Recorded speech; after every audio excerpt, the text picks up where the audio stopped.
Alhamdulillah. A'udzubillahi minasyaitonirrajim. Bismillahirrahmanirrahim. Kita sampai ayat 41 surah Sad. Kita ucapkan sebanyak syukur pagi-pagi ketika orang kalau kabut dengan urusan kerja kehidupan yang lain. Allah bagi kesempatan kita untuk menyingkap ayat-ayatnya. Okay? Ayat 41 surah Sad. Dan ingatlah akan hamba kami Ayub ketika dia menyeru Tuhannya, sesungguhnya aku diganggu syaitan dengan kepayahan dan siksaan. Allah berfirman, hentamkan kaki kamu, inilah air sejuk untuk mandi dan untuk minum.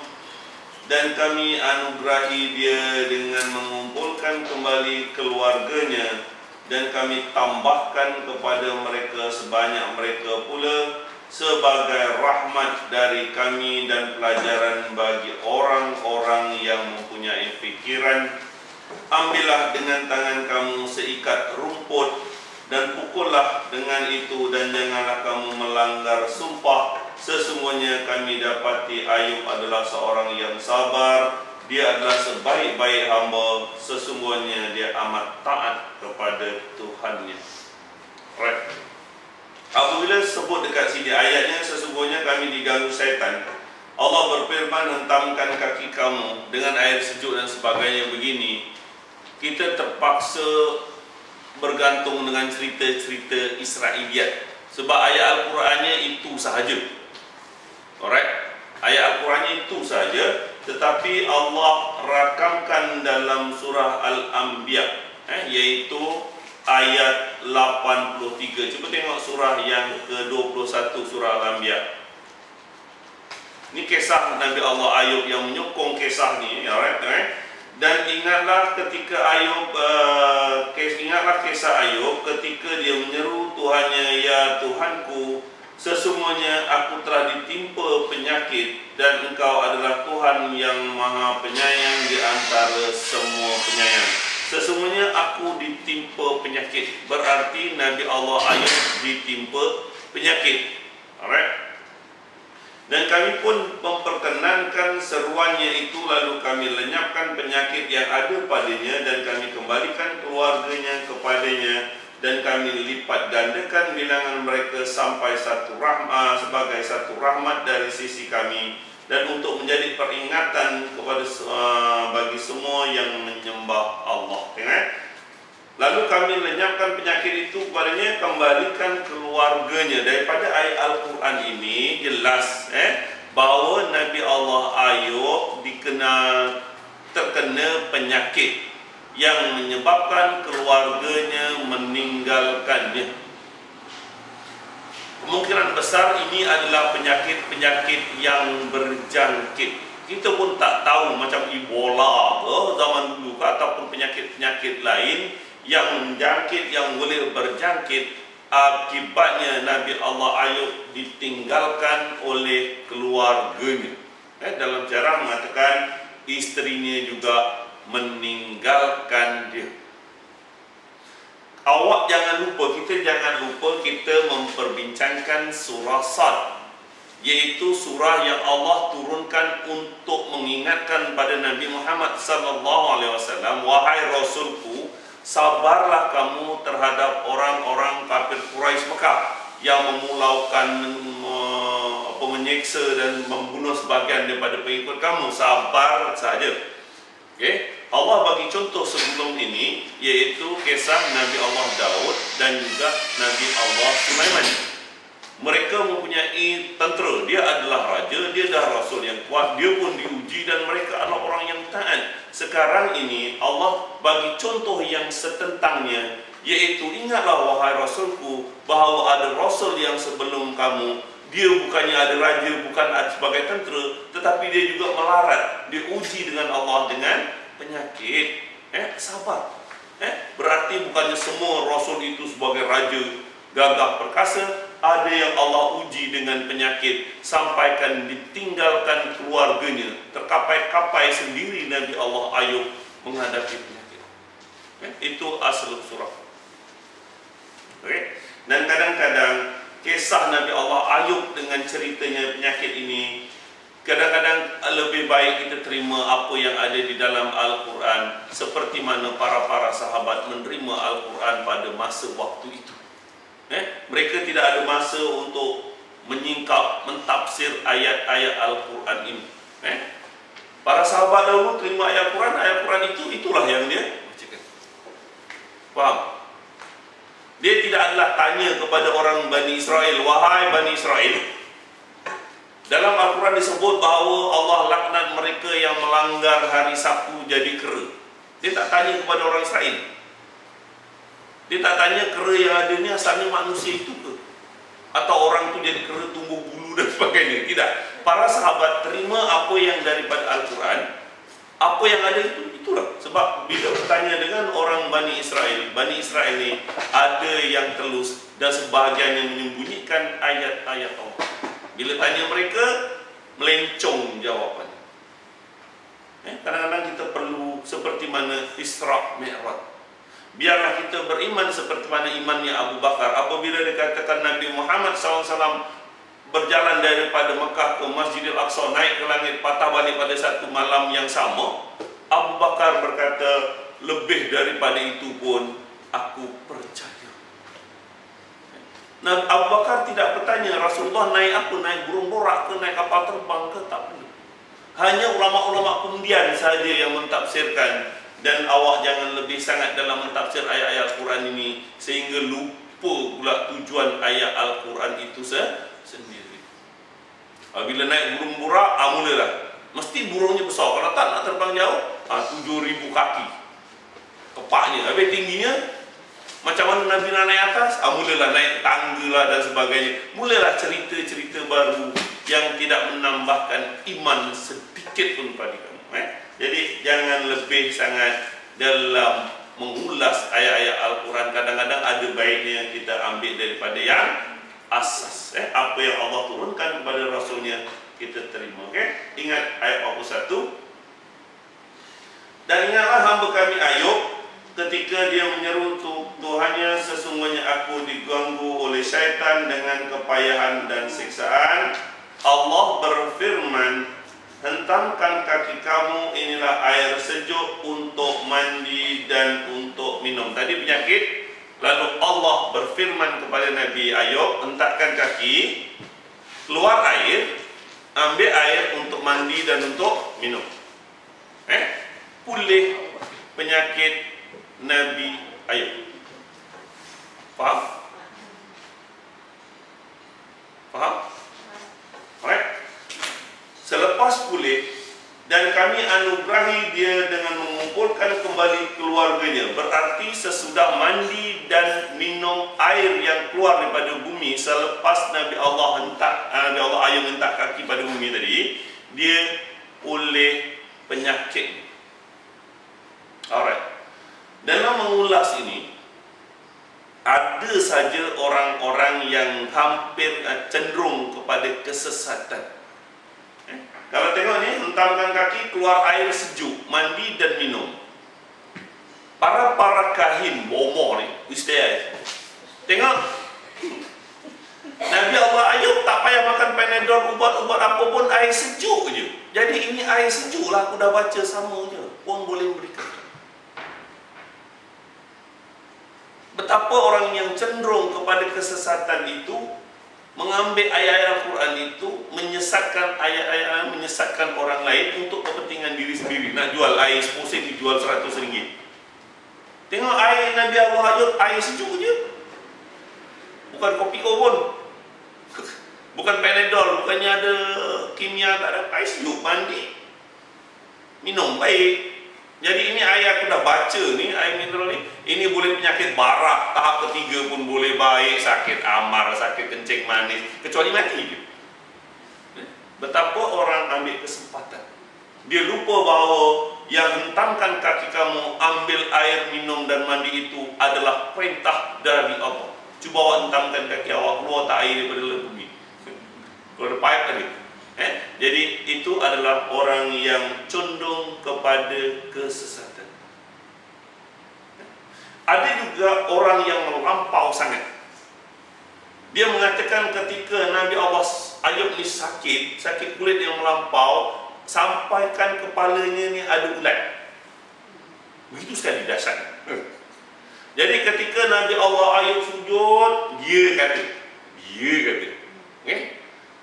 Ulat-ulat ini jatuh kat sajadah. Jadi apabila dia selepas sembahyang, Assalamualaikum, Nabi Allah Ayub ambil ulat-ulat itu, taruh balik kat kepala. Itu sebab ada orang selepas sembahyang, Assalamualaikum, dia tepuk dekat sajadah, dia sapu kat kepala, kemudian dia sapu kat muka. Dia kata mengingatkan Nabi Allah Ayub, ambil ulat, taruh kat kepala, taruh dekat muka. Dan kisah ini pun disentuh oleh tafsir Al-Azhar. Memang ada awak jumpai satu masa nanti, ada orang yang begitu sekali kejahilan mereka mentafsir ayat Quran secara yang tak wujud, tak ada nas sekali. Masalah dia, apabila cerita begini wujud, ada orang yang kontra, ekstremis, radikal. Itu adalah bid'ah. Apabila ada orang yang okey, bid'ah. Jadi oleh kerana bid'ah ini makin berleluasa, maka timbul pula yang kontra yang lebih. Dia kata lepas sembahyang, sapu muka pun bid'ah. Sebab asalnya adalah kontra, menentang cerita yang bukan-bukan. Ada golongan sekarang ni yang mengatakan sapu muka selepas sembahyang Assalamualaikum, sapu muka adalah bid'ah. Sebab dia sebenarnya kontra kepada orang yang percaya Nabi Allah Ayub ambil.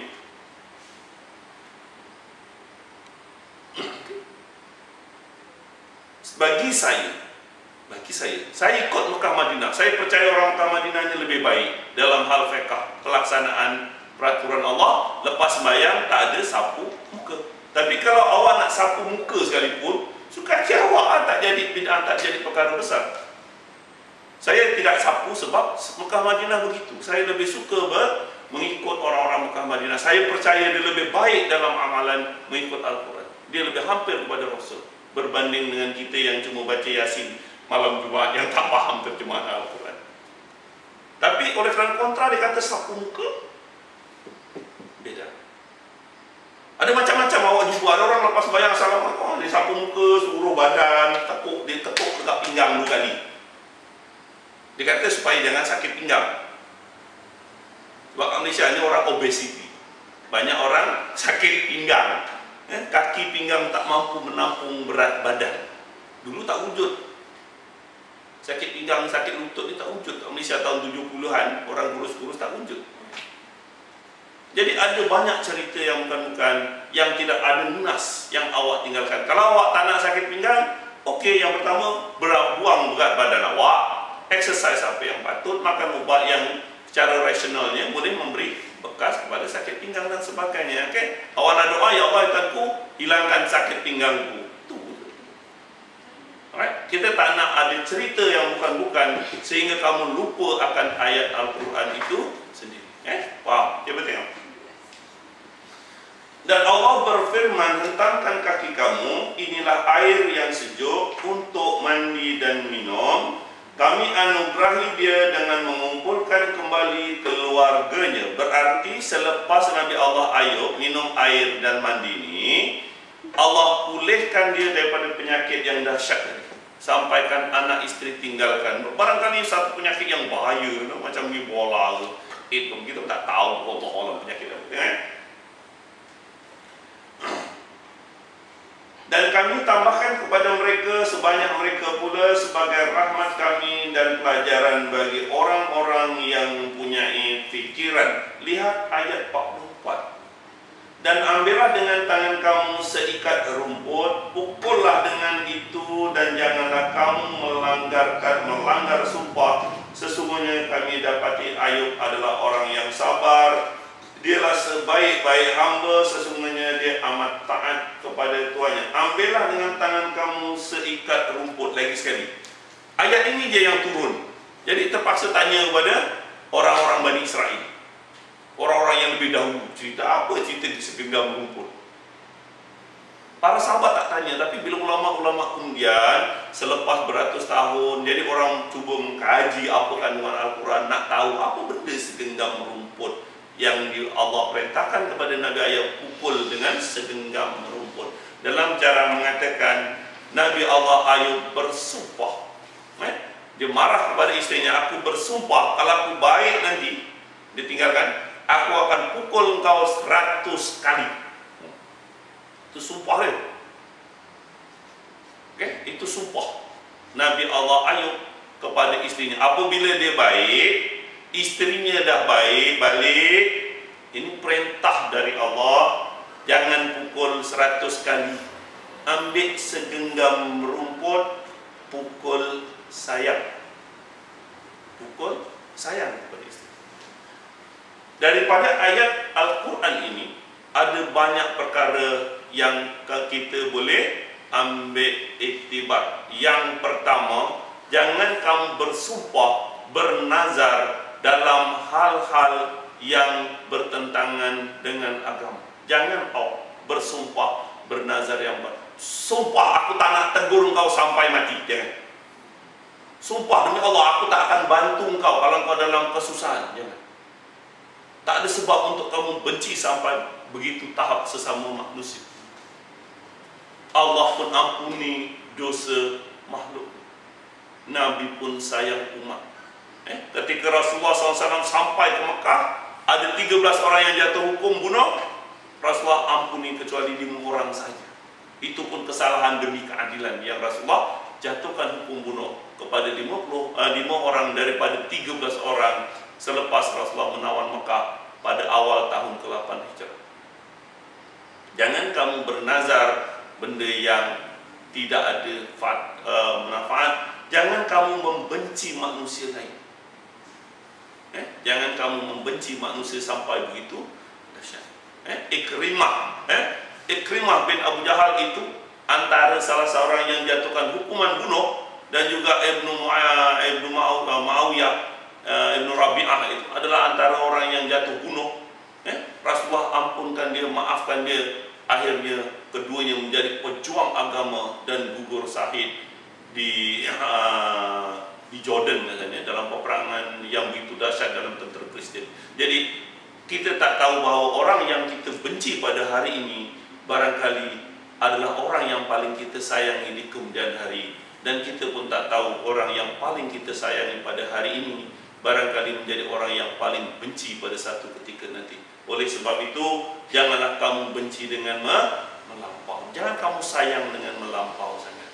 Sederhana dalam berhubung sesama manusia. Perintah kat sini, ambillah dengan tangan kamu seikat rumput, pukul istri kamu. Yang kedua dekat sini, iktibar yang awak boleh baca, berlaku baiklah kamu terhadap istri-istri kamu. Ingat dalam surah At-Taghabun ayat 14. Wahai orang beriman, sesungguhnya sebahagian daripada istri-istri kamu dan anak-anak kamu adalah musuh bagi kamu, maka berhati-hatilah kamu terhadap mereka. Tetapi sekiranya kamu maafkan mereka, tidak memarahinya dan mengampuninya, sesungguhnya Allah Maha Pengasih lagi Maha Penyayang. Jangan marah istri, jangan tengking istri, maafkan. Apatah lagi Allah tegur dekat sini, perintahkan kepada Nabi Allah Ayub, jangan pukul 100 kali, memada dengan segenggam rumput sebagai sumpah yang telah awak laksanakan. Awak dah bersumpah, pukullah, tetapi ubahlah dengan pukul sayang. Right? Nescaya Allah anugerahi, Allah tambahkan keluarganya lagi ramai, anak cucu Nabi Allah Ayub berganda-ganda. Alright, satu iktibar yang baik dekat sini. Dan kami dapati Ayub adalah orang yang sabar. Balik kepada ayat ini turun, wahai Rasulullah, wahai Nabi Muhammad SAW, Nabi Ayub itu adalah orang yang sabar, diuji sakit, akhirnya pun kecundang, kehilangan kesabaran sampai dia bersumpah nak memukul istrinya. Ketahuilah sebagai manusia, Rasul juga ada manusia, kadang-kadang kesilapan begitu, itu biasa. Orang yang sehebat Nabi Allah Daud pun diuji dengan 99 ekor kambing. Nabi Allah Sulaiman pun diuji dengan kuda. Nabi Allah Ayub dengan ditinggalkan oleh istri dan anaknya, walaupun disabar sebagai manusia kadang-kadang kita kecundang. Allah sendiri yang mengatakan bahawa Nabi Allah Ayub adalah orang yang sabar. Dia adalah sebaik-baik hamba. Orang yang baik bukan tak buat salah. Orang yang baik apabila dia salah, dia memohon ampun. Sesungguhnya dia amat taat kepada Tuhannya. Lihat ayat 45. Dan ingatlah hamba kami Ibrahim, Ishak dan Yakub yang mempunyai perbuatan-perbuatan yang besar dengan ilmu-ilmu yang tinggi. Dekat sini Allah bagi contoh kepada Rasulullah. Ingat Ibrahim, Ishak dan Yakub. Tiga-tiga ini juga adalah bukannya raja, bukannya seorang yang kuat ada tentera. Nabi Allah Ibrahim juga diuji dengan kesusahan. Dia dihalau, dibakar daripada kaumnya, yaitu Raja Namrud di Ur Kaldan. Dihalau keluar, meninggalkan tanah airnya, berpindah ke Baitul Maqdis. Baitul Maqdis. Kemudian Allah uji Nabi Allah Ibrahim dengan kemarau panjang. Nabi Ibrahim terpaksa pergi Mesir untuk mendapatkan bantuan, lalu dibaginya, dikurniakan oleh Allah Ibu Hajar. Begitu juga Nabi Isa dan Nabi Allah Yakub. Nabi Allah Yakub ketika Nabi Allah Yusuf dekat Mesir, kering kontang dekat dusun Baitul Maqdis. Lalu Nabi Allah Ayub berhijrah. Jadi ini adalah contoh-contoh yang Allah bagi kepada Nabi Muhammad SAW, bahawa para rasul sebelum kamu, dan juga ini peringatan kepada orang yang nak menyampaikan ayat-ayat Allah. Mudah-mudahan kita macam begitu juga. Awak sampaikan ayat Al-Quran kepada saudara kamu, nescaya kamu akan menghadapi ujian dan berbagai-bagai, seperti mana para nabi yang dahulu. Alright? Allah tak sebut kisah dekat sini sangsaranya Nabi Ibrahim, Nabi Yakub. Barangkali ada surah lain yang sudah turun sebelum surah Sad. Jadi Nabi Muhammad pun dah tahu. Jadi Allah sentuh pintas lalu saja kisah kesusahan Nabi Allah Ibrahim, Nabi Ishak dan Nabi Yakub. Sesungguhnya kami telah mensucikan mereka dengan anugerah akhlak yang tinggi, yaitu selalu mengingatkan manusia kepada negeri akhirat. Akhlak yang tinggi yaitu sentiasa mengingatkan manusia tentang hari akhirat. Faham? Jadi awak sampaikan ayat-ayat Al-Quran ini kepada suami awak, saudara awak, kamu akan termasuk mereka. Ayat 47. Dan sesungguhnya mereka pada sisi kami benar-benar termasuk orang-orang pilihan yang paling baik. Mereka ini adalah orang yang dipilih oleh Allah. Dan ingatlah Ismail, Ilyasa, Zulkifli, semuanya termasuk orang-orang yang baik. Lagi sekali Allah sentuh sepintas lalu kisah Nabi Allah Ismail, Ilyasa, Zulkifli. Dia tidak tersentuh dalam Al-Quran kisah-kisah tiga Nabi ini, tetapi kita tahu aslubnya, yaitu mereka juga bukan orang-orang yang ada seperti raja, bukannya ada bala tentera. Mereka juga seperti para nabi yang sebahagiannya sukar dalam keadaan kesusahan dengan diuji dengan macam-macam ujian dari Allah. Cuba lihat ayat 49. Ini adalah penghormatan bagi mereka.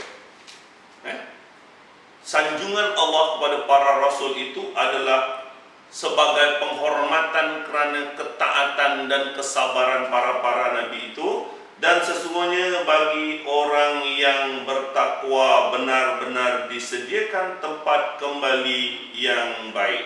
Ingat, sesungguhnya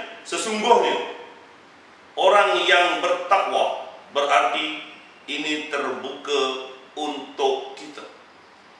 Ini terbuka untuk kita. Bukan para nabi saja yang akan dimasukkan ke surga Allah, tetapi janji Allah, kalau kita masuk orang yang bertakwa, kita akan dapat kembali yang baik.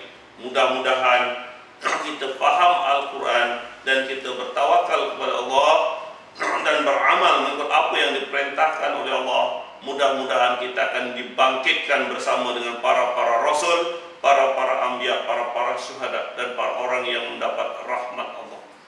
Ingat, kamu kadang-kadang pun sengsara dengan macam-macam ujian dekat dunia, seperti mana para nabi tadi. Apa janji Allah? Yaitu surga admin yang pintunya terbuka bagi mereka, di dalamnya mereka bertilekkan di atas dipan-dipan sambil meminta buah-buahan yang banyak dan minuman daripada surga itu. Okay, alright? Buah-buahan yang banyak dan minuman. Alright. Ketika ayat ini turun di Mekah, keadaan yang kering, kontang, debu. Cuba bayangkan mereka itu diberi dengan buah-buahan yang banyak, pisang-pisang, buah-buahan yang lain yang banyak sekali. Ketika negara itu kawasan tandus, memang mendorong manusia. Lagi satu, minuman yang banyak. Allahu Akbar. Dekat tanah Arab ini perigi entah kadang-kadang beratus kilometer ada satu perigi saja. Tapi Allah gambarkan dekat situ kenikmatan dengan air yang melimpah di dalam syurga. Okay? Dan di sisi mereka ada bidadari yang tidak liar pandangannya dan sebaya umurnya. Okay? Ayat Al-Quran ini lebih kepada untuk lelaki, untuk memimpin wanita. Allah janjikan kat sini anugerah fizikal yang mendorong manusia. Kerana fitrah seorang lelaki apabila dia offer tawaran bidadari yang tidak liar pandangannya, mudah-mudahan mendorong kaum lelaki untuk menyampaikan dakwah. Kalau lelaki tak minat perempuan, ada yang tak kena. Apatah lagi perempuan yang tidak liar pandangannya, tertumpah pandangannya itu kepada lelaki itu sahaja. Tidak pikir yang lain-lain, tidak pikir anak nangis bang, anak nak buai bang, anak nak susu bang, pintu kat sana ada, buka ke belum bang, mak bapak kita macam mana bang, sakit. No. Perempuan ni hanya khusus untuk mereka, seolah-olah honeymoon, tak ada gangguan dekat situ. Satu dorongan yang hebat, nikmat fizikal yang Allah offer kepada orang-orang yang bertakwa, yang tidak liar pandangannya. Banyak kali saya ulas tentang pantun dari Tafsir Al-Azhar, yaitu anak keling rama-rama di teratas, rama-rama di dalam kebun, anak keling bermain kaca, hamba mati bukan diracun, mati ditikam di sudut mata. Alright, jadi mata mengambil peranan yang penting. Okay? Kalau bicara dengan suami, jangan tengok iPod awak, telefon handphone aja. Matikan handphone, tumpahkan pandangan mata kamu kepada suami kamu. Banyak kita tengok dekat restoran, suami pakai handphone lain, isteri pakai handphone lain. Cuba offkan handphone awak, tumpahkan pandangan mata kamu terhadap suami kamu, sebelum ada mata lain yang pandang kat suami kamu.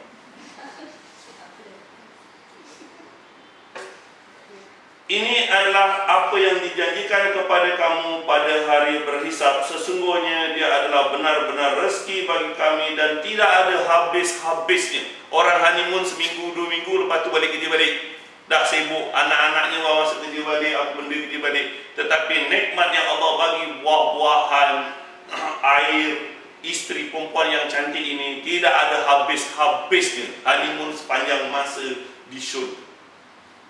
Tak payah cerita sensor. Baik, ayat 55. Beginilah keadaan mereka, dan sesungguhnya bagi orang yang derhaka benar-benar disediakan tempat kembali yang buruk, yaitu neraka jahanam.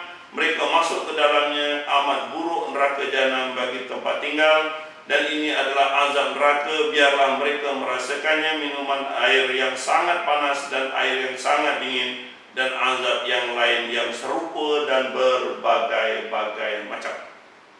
Kita lihat ayat 59. Dikatakan kepada mereka, ini adalah satu rombongan pengikut-pengikut kamu yang masuk mendesak-desak bersama kamu ke neraka.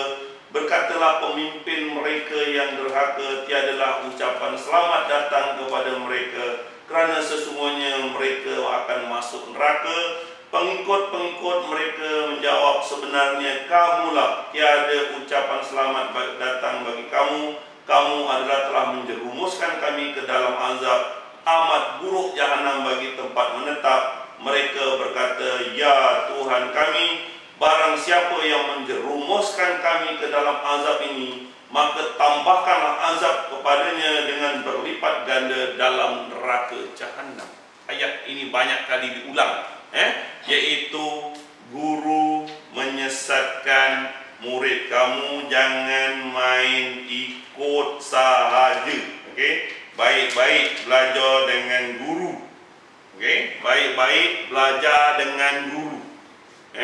Kalau dulu ketika tak ada Al-Quran, tak ada terjemahan, tak ada kitab-kitab, tak ada tafsir, orang dulu atau atuk kita dulu terpaksa bermazhab, terpaksa ikut mazhab Syafi'i ke tarekat, sebab itu saja yang ada. Kamu sekarang boleh membaca Al-Quran sendiri, kamu boleh baca terjemahan awak, petik je hujung jari. Ulama dunia ada dalam hujung jari kamu sekarang. Kamu jangan main ikut tarekat, mazhab dan sebagainya. Nanti seperti mana Allah rakamkan dalam Al-Quran surah Sad ini. Dan cuba awak tengok ayat yang ke-28 surah As-Safat, ayat sebelumnya. Pengikut-pengikut mereka berkata kepada pemimpin mereka, sesungguhnya kamulah yang datang kepada kami dari kanan. Pemimpin mereka menjawab, sebenarnya kamulah yang tidak beriman. Sekali-kali kami tidak berkuasa terhadap kamu, bahkan kamulah kaum yang melampaui batas. Dan pastilah keputusan azab Tuhan itu menimpa atas kita, sesungguhnya kita akan merasakan azab itu. Maka kami telah menyesatkan kamu, sesungguhnya kami adalah orang-orang yang sesat, sesungguhnya mereka pada hari itu sama-sama di dalam azab. Faham? Ayat ini diulang balik dalam surah Sad, dalam ayat 28 surah As-Safat, begitu juga dalam surah Al-Mu'min ayat 47, dalam surah Ibrahim ayat 21, dan banyak lagi tempat. Baik-baik kamu dalam berguru. Kalau dulu guru, kalau belajar tanpa guru, gurunya setan. Sekarang baik-baik belajar dengan guru, guru itu jadi setan. Banyak kali Tuan Harun lah, Abu Ya'la dan sebagainya. Mereka inilah yang menyesatkan orang-orang bawah. Baik-baik awak tak perlu bermazhab. Jangan ada mazhab, jangan ikut tarekat. Kamu boleh ikut Al-Quran dan Sunnah Rasul sendiri, sebab kamu adalah orang yang celik Al-Quran. Orang dulu atau atuk kita datang Indonesia tak tahu tulis, tak tahu baca, apa nak buat. Tapi kamu jangan. Apabila satu kes sentuh anjing, wah, nak gegak satu Malaysia.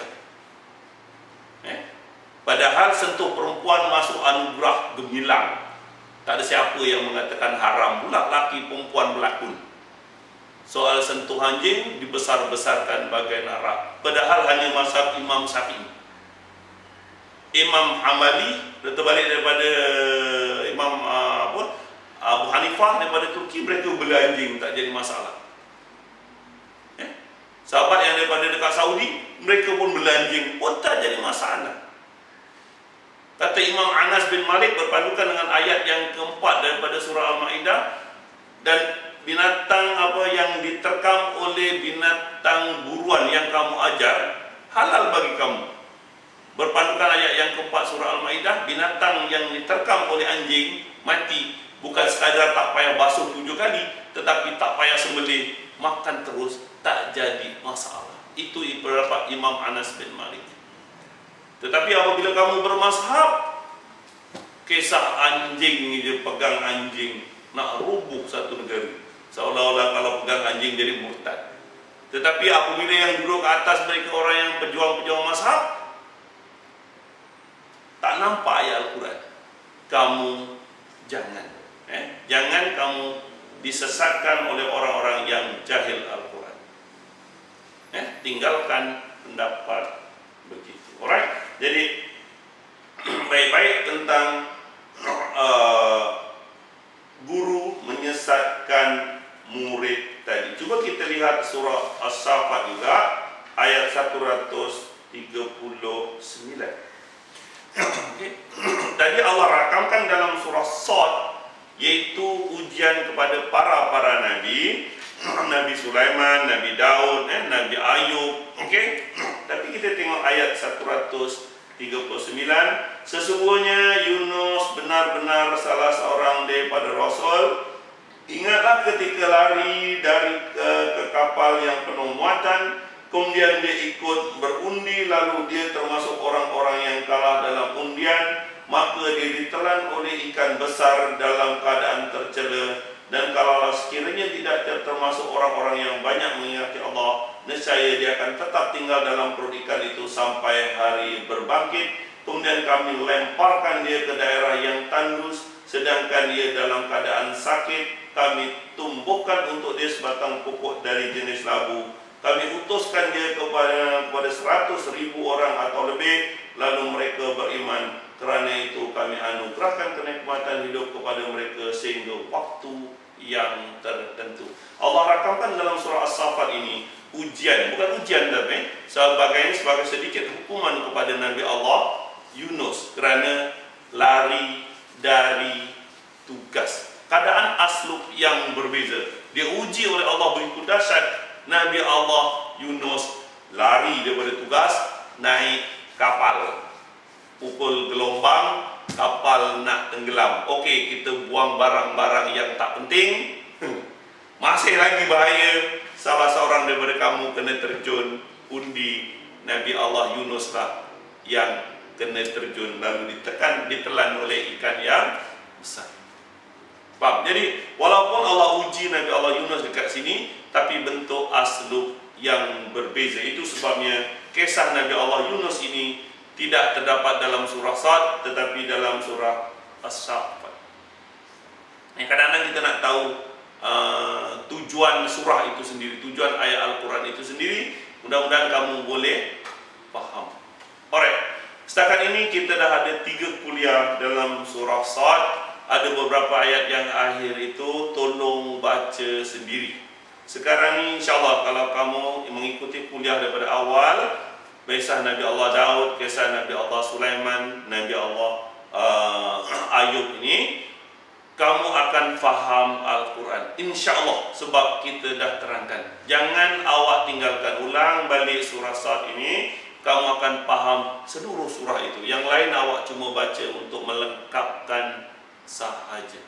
Alright, ada 3 kuliah tentang surah Sad. Tolong baca sendiri. Mudah-mudahan Allah bagi kepahaman kepada kamu. Dengan faham kamu boleh percaya, dan percaya itulah iman. Alright, ada apa nak kamu faham tentang surah Sad atau ujian yang Allah rakamkan dalam surah Sad ini? Ada apa nak tanya? Ada apa nak tanya?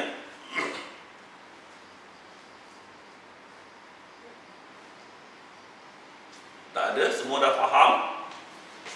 Alhamdulillah. Besok awak pula lah ngajar, dah terdengar pula nah. Okey, kita sambung kuliah yang akan datang. Belum pasti lagi surah apa yang kita masuk. Kita dah mengulas agak panjang lebar sejak beberapa bulan yang lepas. Kisah-kisah para nabi daripada Nabi Allah Yusuf. 4 kuliah. Kemudian kita masuk dalam surah Al-Qasas. Kita masuk berapa surah para nabi, kemudian kita habiskan surah Sad sekarang. Mungkin juga kita akan tukar kepada tajuk-tajuk lain mengenai sirah Rasulullah ataupun kepada fiqh atau yang lain. Saya belum decide lagi apa kuliah yang akan datang kita akan mulakan. InsyaAllah kita akan masuk. Ada apa yang nak request, awak nak bincangkan mengenai tajuk apa, mengenai kuliah yang akan datang, awak minat apa? InsyaAllah kita boleh. Tak jadi masalah tu. Awak minat mengenai apa, bicara apa? Apa-apa je. Tentang anjing tu, yang isu anjing kan, kalau basah itu tak boleh pegang ke macam mana masa belajar dulu dan agama ustaz cikgu kalau basah tak boleh pegang. Perlu diingat, perlu diingat yang mengatakan basuh 7 kali pegang air hidup benda tu hanya mazhab Syafi'i. Dia berpandukan dengan satu hadis, iaitu ada seorang ini termasuk hadis ahad, ini masuk hadis yang lemah. Ada orang melihat Nabi membasuh bejana yang dijilat dengan anjing sebanyak 7 kali, termasuk dengan air bercampur dengan tanah. Itu cuma seorang yang mengatakan. Jadi daripada kisah ini, hadis ini, Imam Asy-Syafi'i mengatakan kalau kena anjing atau babi dia termasuk dalam najis mughalazah yang berat basuh dengan air. Itu cuma pendapat Imam Syafi'i sahaja. Saya ulang balik, ulama-ulama lain tidak. Barang siapa yang dah pergi ke Europe, sudu garpu yang boleh cucuk babi, tak ada siapa nak basuh dengan air macam itu. Apa tak lagi dekat Europe, dekat kutub yang musim salji, awak tak jumpa tanah. Habis nak pakai basuh dengan apa pula? Jadi itu saya katakan. Saya katakan pada kamu, kalau mak bapak kita ikut mazhab, biarkanlah. Sebab itu yang dia ada. Tetapi kamu adalah orang yang celik Al-Quran. Binatang yang digigit oleh anjing, air liur meresap whatever pun, Allah berfirman, makan saja, tak payah sembelih, tak payah basuh pun. Jadi daripada ayat Al-Quran ayat keempat ini, Imam Anas bin Malik, aku tinggalkan hadis itu. Soal air liur, bahasia, benda, bulu, itu dah pendapat yang lain, awak tak perlu bincangkan. Jangankan air liur anjing ke babi, saya pergi pasar, saya pegang ikan pun saya sebab najis. Tahu najis? Nanti kita akan sampai dalam surah At-Taubah. Sesungguhnya orang-orang kafir itu najis. Mulai hari ini janganlah mereka dibenarkan berada di tanah haram. Najis bermaksud kotor. Najis bermaksud kotor. Jangan heran orang kata rokok itu najis, sebab rokok itu adalah kotor. Ini kena sama. Sama bukan dengan air dengan 7 kali. Sama bermaksud basuh. Cuma set dalam otak Melayu ini dah dimomok-momokkan begitu. Najis yang awak belajar ada 3, berat, ringan, tapi ada najis yang termasuk dalam 2, iaitu najis yang kamu lihat dan najis yang kamu tidak lihat, seperti akidah orang kafir musyrik. Seperti tadi bahawa bukan lelaki perempuan dalam filem sentuh-sentuh, tak disentuh pun benda tu haram, tak sebut najis. Tetapi apabila orang sentuh anjing, nak roboh satu Malaysia. Jadi benda tu tak penting. Kalau awak masuk ni, tapi kalau awak nak basuh juga lantai ke benda garpu dengan air, sudah tinggal. Okey, orang itu cuma mazhab saja. Alright, ada apa nak tanya lain? Ada apa nak tanya lain? InsyaAllah kita sambung kuliah akan datang. Wabillahi taufiq wal hidayah. Wassalamualaikum warahmatullahi wabarakatuh.